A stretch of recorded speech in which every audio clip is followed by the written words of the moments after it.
Good morning, class 7. Yes, welcome again in the English class. This is the second session of lesson number 10 of our supplementary book, An Alien Hand. And the name of the lesson is An Alien Hand. So let's recapitulate we done so far in this chapter. The chief objectives of the Viking mission to Mars were to get pictures and samples of soil to find out if there were signs of life there. Tillu and his parents lived beneath our planet under artificial conditions.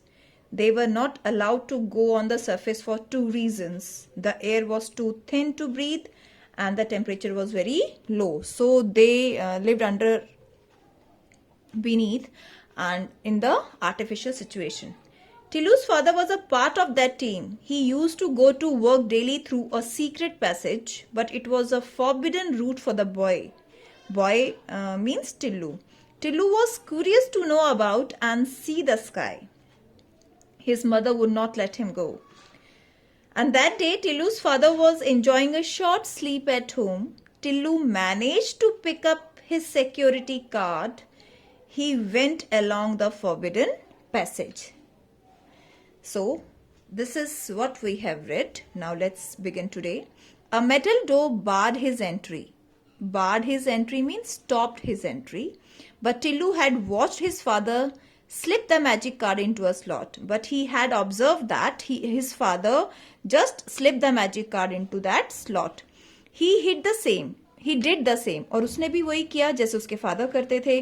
वो उस slot में magic card लगाते थे और वो जो door होता था जब लगाते थे तो डोर ओपन हो जाता था. And same happened that day and the door open noiselessly. चुपचाप वो दरवाजा खुल गया. A well-lit passage seemed to beckon him. Well-lit means रोशनी आ रही थी वहां से उस रास्ते से और ऐसा लग रहा था कि पैसेज उसका वेट कर रहा है टिल्लू का. Snatching the card which had come out of another slot in the wall, and after using that card in that slot, the card came out and just picked that card. Tillu picked that card. Tillu started his march along a gentle upward slope. Started his march means उसने अब चलना शुरू कर दिया. Upward slope, slope के ऊपर slope जा रही थी उसके ऊपर. For the passage led from the underground habitat to the surface of the planet. Now see, अब वो passage उसे कहाँ ले गया? अंडरग्राउंड हैबिटेट से मीन्स जहां वो रहते थे, जहां उनका घर था, to the surface of the planet के सरफेस तक ले गया. Tillu looked forward to seeing the sun if it was day time because they lived underneath. वो लोग नीचे रहते थे, अंडरग्राउंड रहते थे, तो उसे मालूम ही नहीं था कि बाहर दिन है कि रात है. तो टिल्लू सूरज देखना चाहता था because he had heard about suns and stars but he have not seen yet. उसने सूरज और तारों के बारे में सुना तो था बट कभी देखा नहीं था. तो वो लुक फॉरवर्ड टू सीइंग मतलब वो सोच रहा था कि शायद उसे सूरज दिख जाए अगर वो डे टाइम होगा तो, और द स्टार्स और तारे दिख जाएंगे अगर इफ इट वाज नाइट अगर रात होगी तो. About which he had heard and read so much जो उसने पढ़ा और सुना था. But alas that was not to be. But ऐसा कुछ नहीं हुआ. अफसोस. Tillu had underestimated the security arrangements. Invisible mechanical devices had already detected and photographed the small intruder, sent his picture to the Central Bureau where it was thoroughly checked. Now, it's so unlucky for that Tillu that he underestimated the security arrangements. उसे लगा बस door खुल गया और मैं बाहर निकल जाऊंगा. नो, ऐसा कुछ नहीं हुआ. Nothing has happened. जो मैकेनिकल डिवाइसेस वहां फिट किए गए थे उन्होंने उसको डिटेक्ट कर लिया, पकड़ लिया. Intruder means when someone enters somewhere means जैसे जो unwanted guest you can say. सो कोई उसकी फोटोग्राफ ले ली, उसको डिटेक्ट कर लिया कि कोई इंट्रूडर्स, छोटा सा इंट्रूडर हमारे यहाँ पे एंटर कर चुका है. And before he had advance 10 paces a strong hand fell heavily on his shoulder.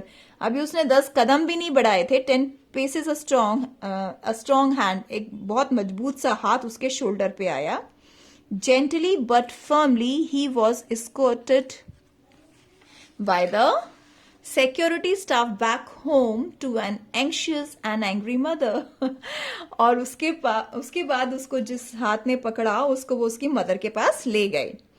While he was being scolded, he received help from an unexpected quarter. जब उसे डांटा जा रहा था तो उसे कहीं से अनएक्सपेक्टेड क्वार्टर से हेल्प भी मिल रही थी. Let me explain to him, darling, said his father, who had just got up. तो उसके हस्बैंड ने बोला, मदर डांट रही थी टिल्लू को, तो उसके हस्बैंड ने बोला, मीन्स टिल्लू के फादर ने, कि क्योंकि वो अभी नींद से उठे थे, तो कहा कि मैं समझाता हूं. If he is properly briefed he will not do such a thing again. He started to explain. उसके फादर ने बोला, अगर मैंने इसको पहले समझाया होता ब्रीफ में कि ये क्या है सब, तो शायद वो ऐसा ना करता. तो वो एक्सप्लेन करना शुरू करते हैं. बच्चों को जिस चीज के लिए हम मना करते हैं, they are so curious to do that thing. But if we just tell them why we are denying to do that, कि हम उन्हें ये करने के लिए क्यों मना कर रहे हैं, तो वो शायद वो काम ना करें. लेकिन हम उन्हें कह देते हैं कि नहीं करना नहीं है, करना नहीं है. तो बच्चों में भी एक क्यूरियोसिटी होती है कि क्यों नहीं करना, because they don't know the reason और द लॉजिक बिहाइंड इट. तो उसके फादर कहते हैं कि अगर मैंने शायद इसे बताया होता तो शायद ये ऐसे काम ना करता. So what he explains, listen Tillu, I work on a surface where an ordinary person cannot survive because the air is too thin to breathe and where the temperature is so low that you would freeze to death. So this is the fact why his parents stopped him to go there. उन्होंने कहा कि वहां हवा इतनी thin है कि आप survive नहीं कर सकते, और टेम्परेचर इतना लो है कि आप फ्रीज हो जाओगे और आपकी डेथ हो जाएगी. जब हम ऊपर हिल्स में जाते हैं, for example if you ever visited to Vaishno Devi, आप देखोगे कि वहां पे जब हम हाइट में जाते हैं तो टेम्परेचर लो होता जाता है और जो एयर है वो थिन होती है, we can hardly breathe there. आपका सांस चढ़ता है एंड ऑल दैट. तो वो ये समझा रहा अपने टिल्लू को कि वहां पे टेम्परेचर इतना लो है, मतलब मीन्स -डिग्री में है, कि वहां पे तो हम लोग जम जाते हैं और मर जाते हैं. But Daddy, how do you manage to survive? Now Tillu asked with the full curiosity कि आप कैसे survive करते हैं फिर वहां पे? Because I go well equipped in a special suit with the reservoir of oxygen. Now his father told him कि वो वेल इक्विप्ड होते हैं, वो उनको सफिशिएंट इक्विपमेंट्स दिए जाते हैं कि हम उनको कैरी करके चलते हैं. हमने स्पेशल सूट पहना होता है और ऑक्सीजन के हमारे पास रिजर्वर होते हैं, हमारे पास रिजर्व्स होते हैं ऑक्सीजन के. I can keep warm and my boots are specially design to make it easy for me to walk on the surface. वो जो हम सूट पहनते हैं वो हमें वार्म रखते हैं, गर्म रखते हैं. वो कहते हैं टेम्परेचर बहुत लो है, बहुत ठंड होती है कि हम जम जाते हैं, तो कहता है हमें ऐसे सूट्स पहनाए जाते हैं जो हमें गर्म रखते हैं, और हमारे जो बूट्स हैं वो स्पेशली डिजाइंड होते हैं कि हम इजीली उस सरफेस पे वॉक कर सकें. What's more, I have been train to survive and work on the surface. और उससे ज्यादा मुझे उस बात की ट्रेनिंग दी गई है कि मैं वहां पे कैसे काम कर सकता हूं और कैसे सर्वाइव कर सकता हूं. There was a time when our forefathers lived on the surface quite naturally. Indeed, they did so for millions of years. But times changed. Now his father told him further that कि कभी time था जब हमारे पूर्वज वहां surface पे बहुत प्राकृतिक तरीके से रहते थे. शायद ये मिलियंस ऑफ ईयर्स पहले की बात है, लेकिन अब टाइम चेंज हो चुका है. The very sun which had provided us with sustenance turn hostile. उसने कहा कि जो पहले सन हमें गरमाइश देता था, अब वो हॉस्टाइल हो गया है. वो अब हमें वो वार्मथ नहीं देता जो पहले देता, वो गुस्से से भरा हुआ है. It changed only slightly but the change was sufficient to upset the balance of nature on the planet. उसने कहा सन चेंज तो बहुत स्लाइटली हुआ है, बट वो नेचर को इम्बैलेंस कर रहा है, वो उसने नेचर का जो बैलेंस है उसे अपसेट कर दिया है. First the birds became extinct. पहले तो जो बर्ड्स थी वो एक्सटिंक्ट हो गई. The animals, extinct means vanish, खत्म हो गई. द एनिमल्स फॉलोड, और जैसे बर्ड्स एक्सटिंक्ट हो गई वैसे ही एनिमल्स ने उनको फॉलो किया और वो भी गायब होने लगे. The fish could not bear it any more either. Even fishes also could not able to survive in that atmosphere.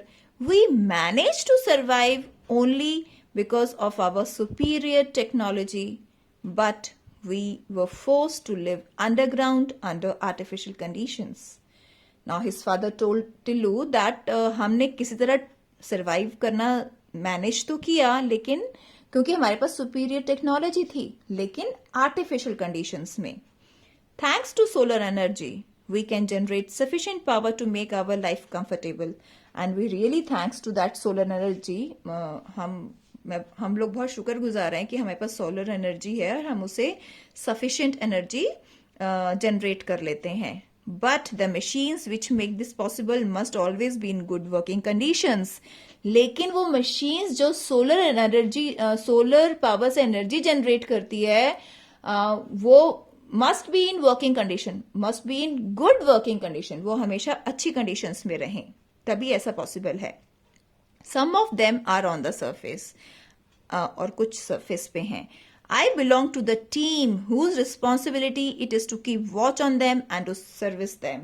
और मैं उस टीम में हूं उन मशीन्स को प्रॉपर फंक्शनिंग में रखने के लिए, कि मैं उस मशीनरी की चेकअप करता रहूं और उनको प्रॉपर फंक्शनिंग देता रहूं. ये उनकी टीम की रिस्पॉन्सिबिलिटी है. Daddy, can I join the team when I grow up? Now Tillu asked his father, can I join that same team in which you are working when I will grow up? Of course, if you want to, said his father. उसके father ने कहा हाँ हाँ क्यों नहीं, अगर तुम चाहते हो तो. But for that you must be a good boy and do as your parents tell you. And for that you have to be obedient. आपको एक अच्छा बच्चा बनना पड़ेगा और आज्ञाकारी भी. His mother had, as usual, the last word. यही उसके मदर के लास्ट वर्ड थे जो उसने टिल्लू को कहे. Now let's see the comprehension check. How does the Tillu manage to find his way to the forbidden passage? Tillu ने कैसे मैनेज किया वो जो फॉरबिडन मीन्स जहां उसे मना किया गया था जाने के लिए. One day Tillu's daddy was asleep. The boy picked up daddy's iCard. Then he walked towards the forbidden secret passage. The card helped him open the door and enter the passage. This is the way how he managed. What did Tillu hope to see once he emerged from his underground home? क्या उम्मीद लगाई हुई थी टिल्लू ने कि उसे क्या देखने को मिलेगा जब वो अपने अंडरग्राउंड होम से बाहर जाएगा? Tillu hoped to see the sun or the stars after getting out of his underground home, right? Why did Tillu's father advise him not to try to reach the surface of the planet? Tillu के father ने उसे क्यों advice दी, ये सलाह दी कि तुम कोशिश भी मत करना कि प्लैनेट के सरफेस पे जाओ? Tillu's father told him not to try to go to the surface of the planet because he won't be able to breathe in the thin air or withstand the low temperature there. This is the only reason. What changes had occurred which forced people to live in underground homes? The changing heat of the sun created conditions that killed all animals and birds. The air became thin and human beings could freeze to death. These are the changes occurred. Okay, that's all for today. Tomorrow we will start with part 2 of this story. We have done part 1. Okay, thank you class. Have a great day.